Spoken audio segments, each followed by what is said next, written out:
This is the United States Energy Association Power Sector Podcast. I'm Herman K. Trabish. I've covered the power sector since 2006, and I currently report for Utility Dive. In this episode of the podcast series on groups leading the emergence of 21st century power, we're going to talk with Carbon Capture Coalition Executive Director Jessie Stolark about what the coalition is, what its current priorities are, and what technologies are important for the capture and management of carbon. Jessie's led the Carbon Capture Coalition since January 2023, after over 3 years as its public policy and member relations manager. She also worked in energy policy with the Women's Council on Energy and the Environment, Third Way, and the Environmental and Energy Study Institute, after beginning her almost two-decade career as a research coordinator at the University of Pennsylvania. Jessie, what is the Carbon Capture Coalition? What's its history? Who are its members? And most importantly, perhaps, what is its mission? Thanks, Herman, and thanks to USEA for having me here today. So, the Carbon Capture Coalition, we are a nonpartisan collaboration of more than 100 organizations working together in common cause, focused around the mission of making the case and building policymaker support for the necessary portfolio of federal policies for carbon management technologies. And so when we use the term carbon management technologies, that's inclusive of a technology suite to capture, abate, and manage carbon emissions from industrial sources like steel, cement, refining, from power, including natural gas and coal-fired power generation, as well as directly removing carbon emissions from the atmosphere. And then that CO2 that's captured can be transported for secure geologic storage deep underground or utilized to make beneficial products, feedstocks for fuels, materials, all sorts of things. And so our membership is very broad. It spans companies that are all working to deploy the technologies. It includes nonprofit leading conservation and environmental policy organizations, as well as labor unions, the men and women that are actually building these projects, the capture projects, the pipelines, and all the associated infrastructure. Wow, that's a really broad mission. So let's tie it down to something concrete to begin with. Can you give me some examples of how the coalition has already helped further carbon capture and carbon management and the technologies that do that? What has actually been accomplished and how's the coalition been involved? Sure. I would say, Herman, that the Department of Energy and federal policy has played an important role in commercializing a lot of energy technologies. If you look at whether that's shale gas fracking or other advancements that have made energy production more efficient, cleaner. And so the Carbon Capture Coalition, the original members of the coalition came together over a decade ago looking at what are ways that we can actually address emissions from industrial sources here in the US. And they very quickly landed on the 45Q tax credit, which was actually established in 2008. And they worked for a very long time on the overhaul and reformulation of the tax credit, which happened in 2018. And so, what Ah, that did in 2018 was significantly expand the universe of eligible technologies under 45Q. It made some changes to the tax credit that made it more appealing to investors and more of a sign of, financial, a sign to the markets that the US was a place to develop and deploy these technologies. and the coalition was involved in that process of redefining the tax credit.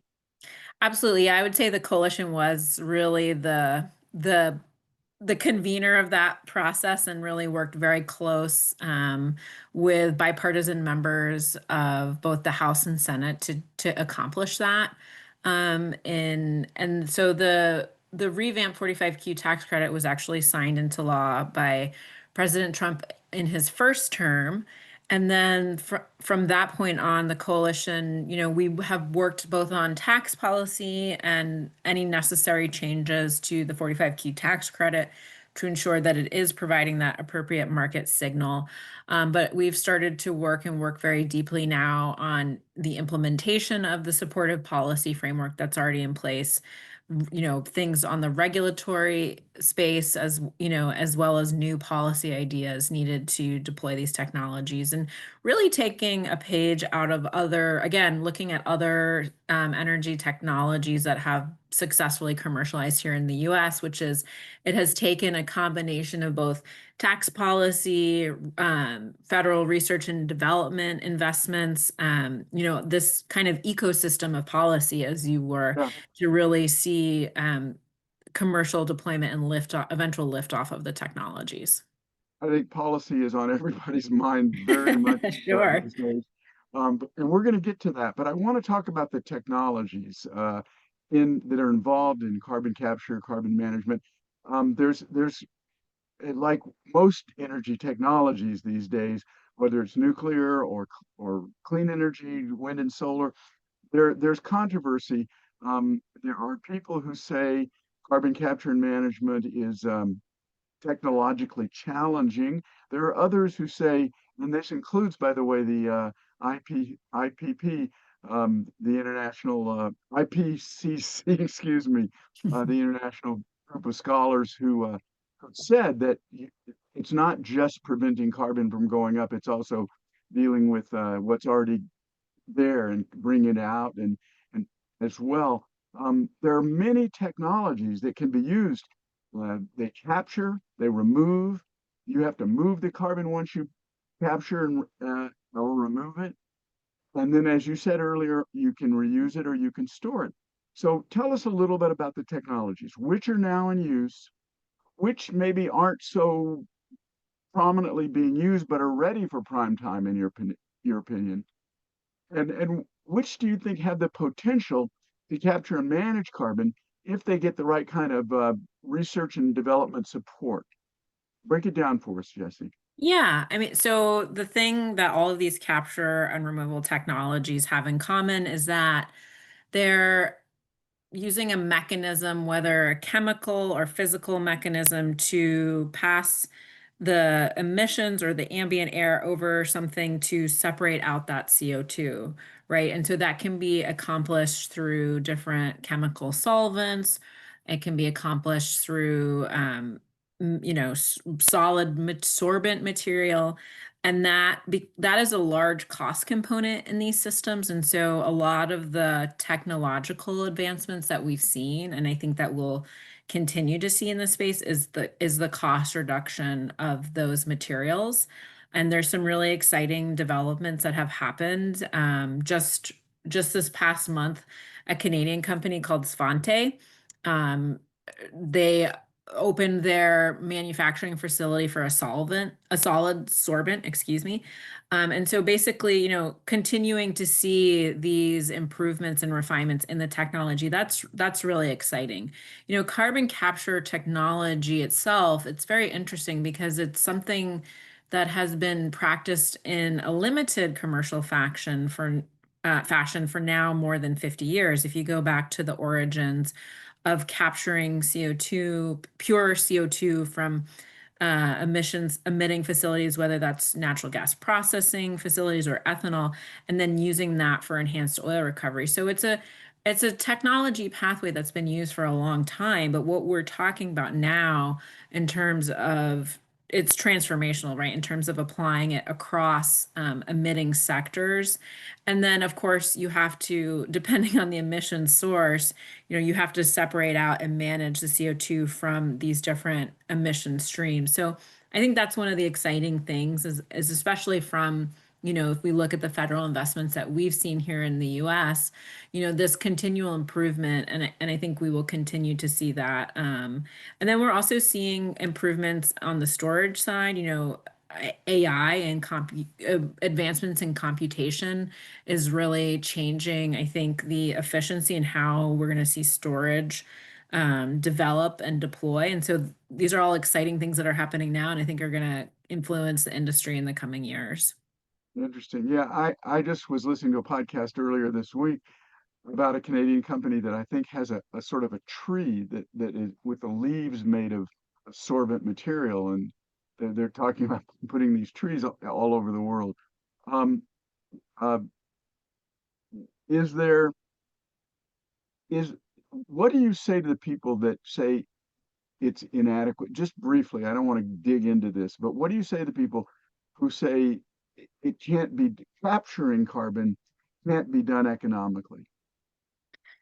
Certainly there's cost challenges associated. These are capital intensive industries that we're talking about, and these are, unless you're talking about direct air capture or greenfield technologies, you're doing a retrofit at a facility. So they are capital intensive, but we have to remember that we're still at the point of deploying first of kind technologies, which are, if we just look again across energy technologies and even looking at wind and solar, those first several demonstrations were very expensive, right? And then as you continue to do them, as the industry continues to kind of essentially learn by doing, the costs start to come down.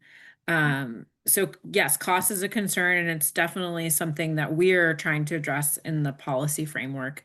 And then the other piece is, we're not saying that carbon capture technology is the only solution, right? We need it to be deployed alongside a wide set of solutions. And I love the analogy of the bathtub, right? If emissions are the water coming into the bathtub and the bathtub is overflowing, you both want to turn off the tap, which is stopping the emissions itself, but you also want to unplug the drain, right? Right, right, So, so exactly. we see it as an essential part of the broader toolbox. And then, you reference this kind of being conversation around power sector. I think what's dramatically changed as part of this conversation, particular here in the US and in other developed nations, is the role and of data centers and AI, and how that's really driving exponential increases in power demand in the near term. We've been in this era of kind of flat demand for a long time. And so certainly that started to change the conversation around the role for a technology like carbon capture in the US and its applications in the power sector as we look for sources of dispatchable clean power. Yeah, yeah. Okay.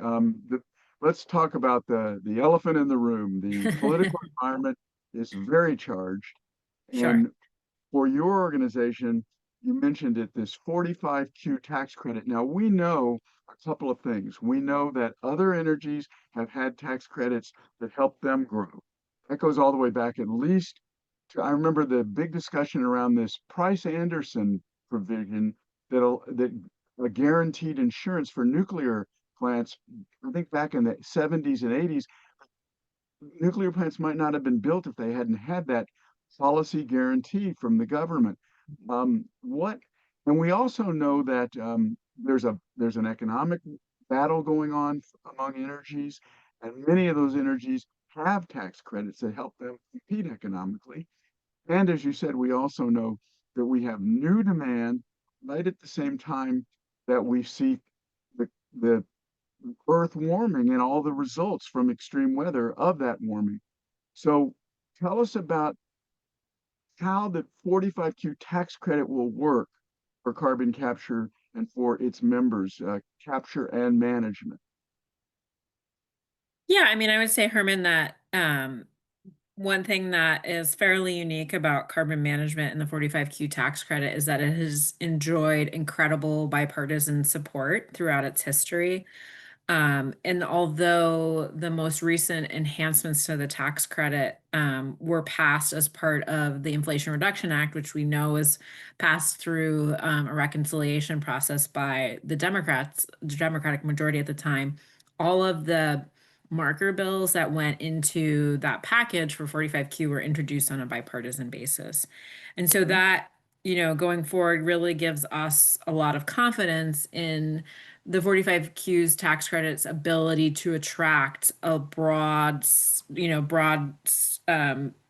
base of support from policymakers because it not only speaks to energy demand and reliability, but it also speaks to emissions reduction moving forward. And so, I think that also has translated to in the most so the budget reconciliation is moving through the House and Senate. And the House passed package, Beautiful bill. it The big, beautiful bill. the big beautiful bill, yeah. So that largely preserved the 45Q tax credit. And so we were very glad to see that. It did, however, reduce the number of years of something called transferability, which is the ability to sell tax credits to third parties, which was something that was added during the Inflation Reduction Act. And a provision like transferability is extremely important for these more nascent technologies like carbon management. Why is that? Why is that? Um, Why? sure. Go ahead. So, right, prior to the Inflation Reduction Act, it's a tax credit, so you have to take it on your, annual tax filing. So if you didn't have the tax, what we call tax appetite, or the ability to deduct it from your taxes, you would have to get an investor through tax equity markets, which are a group of banks that invest in these kinds of deals.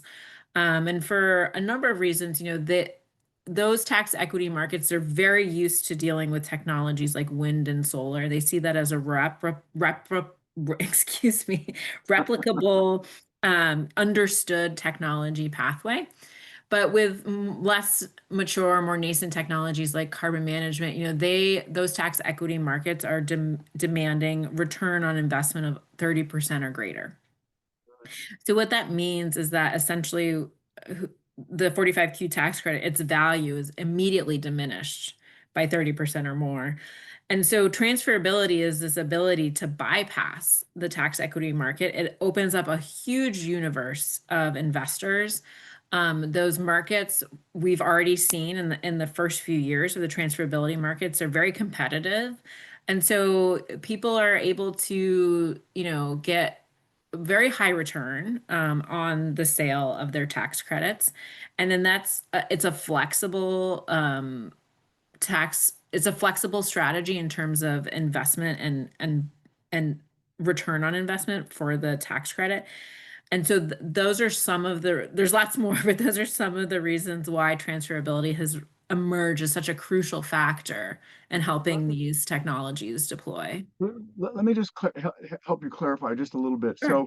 So let's say there's a company that wants to do something to manage carbon, let's say direct air capture or let's say capture at a power plant. But maybe they're not a huge company. Maybe they don't have a huge tax burden. So they Right. go out and they find somebody in the private sector, um, not a bank, but let's say a real estate company or something that does have a big tax burden. I don't know if real estate companies have tax burdens. Forgive me about if I'm wrong about that. But a company that has a tax burden, and they say we can get a certain amount of money, a certain amount of tax credits, and maybe you can fill in some of the numbers, but we'll sell you 95% of the tax credits because we don't need them, or we'll sell you 95% of the value of the tax credits. Can you fill in some of the numbers and explain that in a little more detail? Yeah, so when you go to the transfer market, you're selling your tax credit and you're right, the buyer is always going to want some sort of discount, right? And so what we've seen in the market is that transfers are occurring. If I'm selling $1 worth of tax credits, that the sale price is above 90 cents. And in Mm, a lot of cases approaching 96 cents, let's say. So very close, you're getting that almost the entire value back. And that money is what's used to pay, those investments are what's needed for to build the project, the capital investments needed to build the project. 45Q, no matter how it's monetized, it's used for those capital construction costs and to pay back essentially the loans that you received to build and install the technologies. interesting. So the woman building the carbon capture project gets 90 cents of every dollar in tax credits. to go toward paying off their debt and building their technology. And the buyer of the tax credit gets the full tax credit to deduct from their income, their tax burden. Correct. Interesting. So you're optimistic about the role of the tax credit. One thing we haven't really specified is how much is a tax credit? Go over that a little bit more in detail. Sure. So there's a couple of different pathways Yeah. under the credit Yeah. depending on, so first you quantify how much CO2 you're capturing or removing, and then the what's the end use? Is it enhanced oil recovery, carbon reuse, or geologic storage, typically in saline aquifers? So there's kind of different layers to the tax credit. For industrial and power applications in enhanced oil recovery or reuse, you can receive up to $60 a ton under current statute. If for industry and power to saline geologic storage, you can receive up to $85 a ton. So there's a bump up there. And then for direct air capture, if you're doing direct air capture to enhanced oil recovery, that's up to $130 a ton. And then for Wow. direct air capture to saline geologic storage, it's up to $180 a ton. Okay, I want to squeeze in one more quick question. Sure. It's a big question, but just briefly, there's a lot of discussion around this foreign entity of concern provision in the Big Beautiful Bill. Does that Correct. apply to your tax credits? From what I understand, it applies to everything. What it essentially says is that if you have something in your technologies that comes from any of these foreign companies or countries, excuse me, that are of national security concern, you maybe don't get the tax credit. Does that apply to the 45Q? And are you concerned about the foreign entities of concern? So it's kind of tiers. It's no one is untouched under this new foreign entity of concern restriction in the House passed version. For 45Q, as well as the nuclear tax credit 45U and the clean fuel production tax credit 45Z, they have the least restricted foreign entity of concern. So it includes specified foreign entities and then over time phases in foreign influenced entities.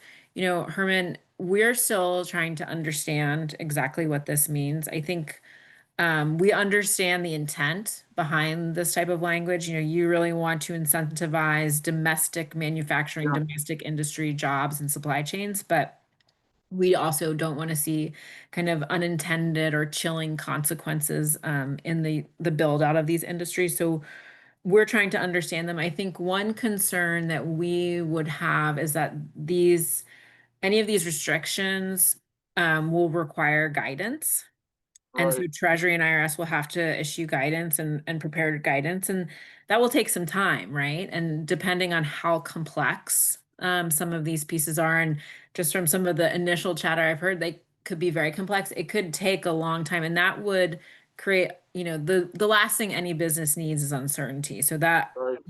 that creates uncertainty, which is not a good thing. So that is something Uncertainty? we're trying What to understand. uncertainty? I don't see any uncertainty. I'm just being silly. Okay, we're out of time, Jesse. It's been great talking to you. I want to thank my guest, Carbon Capture Coalition Executive Director Jessie Stolark, for describing what the coalition is, what its past and current priorities are, and what technologies are important for the capture and management of carbon. I also want to thank our listeners for taking the time to check out the USEA Power Sector Podcast. Don't forget to subscribe, like, and share with everybody you know our quest for energy transition solutions.